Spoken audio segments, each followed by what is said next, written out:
నాగార్జున లెక్క చేయలేదు, మోహన్ బాబుని పట్టించుకోలేదు, సమంత విషయంలో లైట్ తీసుకున్నాడు, అల్లు అర్జున్ అయినా సరే స్టేషన్కి తెప్పించాడు, మంచు విష్ణుని పట్టించుకోలేదు, మంచు మనోజ్ని ఒక మామూలు వ్యక్తిగానే చూశాడు.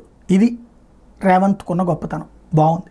కాకపోతే దానివల్ల పేపర్లో కవరేజ్ వస్తుంది, కానీ పబ్లిక్లో వచ్చేటటువంటి సింపతి కాదు. పబ్లిక్ నుంచి కావాలంటే ఇవాల్టికి కూడా సినిమా థియేటర్లలో, మాల్స్లో నాకు 20 రూపాయల పాప్కార్న్ కావాలా, 50 రూపాయల పాప్కార్న్ కావాలి అంటే నేను తినగలిగిన క్వాంటిటీ నాకు కావాలి, కానీ ఇంత డబ్బా అంతదే సచ్చినట్టు తీసుకోవాల్సిందే.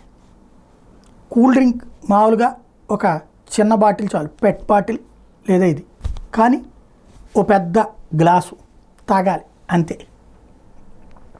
ఇది బలవంతంగా రుద్దుతున్నారు, రేట్లు అదిరిపోతున్నాయి.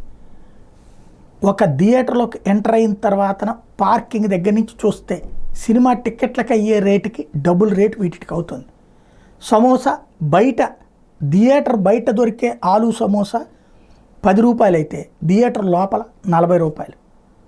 ఈ స్థాయి రేట్లతో బాధేస్తున్నారు.